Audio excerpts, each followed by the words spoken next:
High school mathematics class में ध्यान देंगे। एग्जाम्पल नंबर 9 देखिए, बहुत ही इंपॉर्टेंट एग्जाम्पल है। देखने में आपको कुछ बड़ा लग रहा है लेकिन है बहुत ही आसान। 1000 रुपये की धनराशि से 8% वार्षिक साधारण ब्याज पर निवेश की जाती है, यानी लगाई जाती है। प्रत्येक वर्ष के अंत में ब्याज परिकलित कीजिए। क्या ये ब्याज एक समांतर श्रेणी में है?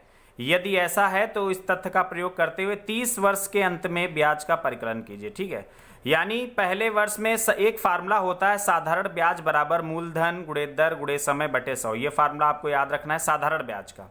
साधारण ब्याज का मूलधन गुणे दर गुणे समय बटे 100 ये होता है साधारण ब्याज का। इसके बाद प्रथम वर्ष के अंत में, यानी पहले वर्ष के अंत में मूलधन कितना है? 1000। दर कितनी है? 8%। वर्ष, एक वर्ष 1/100 करके किया तो 80 रुपये आ गया। दूसरे वर्ष के अंत में करेंगे तो 1000 रुपया वही है, दर भी वही है, समय केवल 1 की जगह 2 हो गया। कैलकुलेट किया तो 2 से गुणा हो जाएगा, 160 हो गया। तीसरे वर्ष के अंत में ब्याज निकाला गया तो केवल 2 की जगह 3 रख दिया गया, गुणा किया गया, 3 गुना हो गया। अब देखिए यहाँ पर पहला, दूसरा, तीसरा 3 वर्षों में बारी बारी से देखा जाए तो 80 रुपया ब्याज मिला, 160 रुपया ब्याज मिला, 240 रुपया ब्याज मिला। इस तरीके से अगर देखा जाए तो ये समांतर श्रेणी है। क्यों? क्योंकि इसमें देखिए सभी में 80 रुपए का अंतर है। 80 और 80, 160 और 80, 240, 80 इस तरीके से आगे जोड़ते जाएं 80, तो इसका मतलब ये है समांतर श्रेणी में है। इसने कहा है कि यदि ये समांतर श्रेणी में है तो 30 वर्षों के अंत में ब्याज परिकलित कीजिए। हमें ये पता चल गया कि यहाँ पर ये समांतर श्रेणी में है, तो समांतर श्रेणी में है। अब ये सवाल देखिए यहाँ पे आसान हो गया।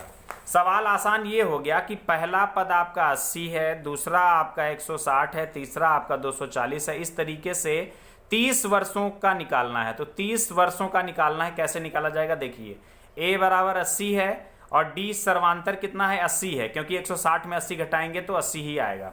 तो a पता चल गया, d पता चल गया। अब हमें n बराबर कितना है? 30, यानी 30 वर्ष है, तो यानी 30वां पद यहाँ पे निकालना है। तो यानी t13 हो जाए 30 हो जाएगा, a प्लस n-1 यानी 30 में 1 घटेगा, 29 d हो जाएगा। तो t30 is equal to 80 plus 29 into D की जगह 80 हो जाएगा। तो ये 80 कॉमन ले लेंगे तो बाहर अब बचेगा 1 प्लस 29 बचेगा, यानी 80 गुणे 29 और 1 जुड़ के हो जाएगा 30। तो 8 त्रिक 24, आगे 2 जीरो, यानी 30 वर्ष के अंत में ब्याज कितना होगा?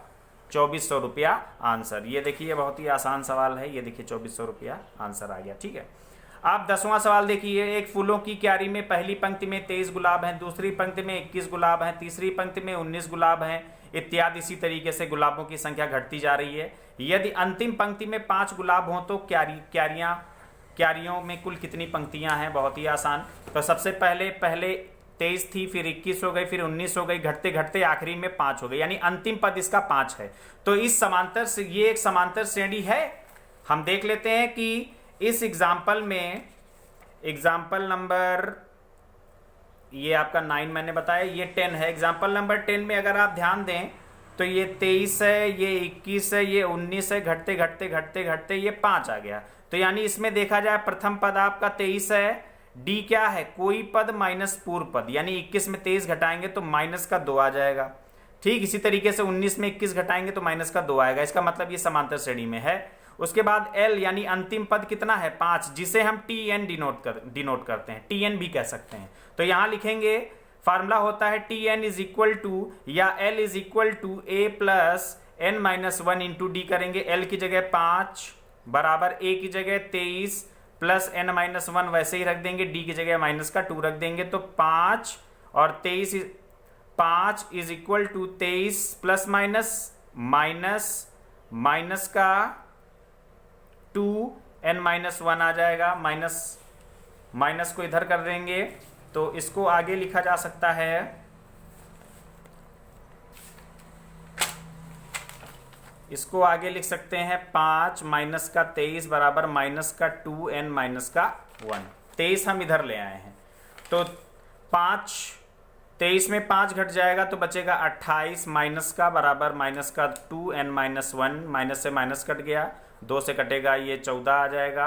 तो यानी n माइनस का 1 बराबर 14, तो n इज इक्वल टू 14 और प्लस का 1 यानी n इज इक्वल टू 15, यानी n बराबर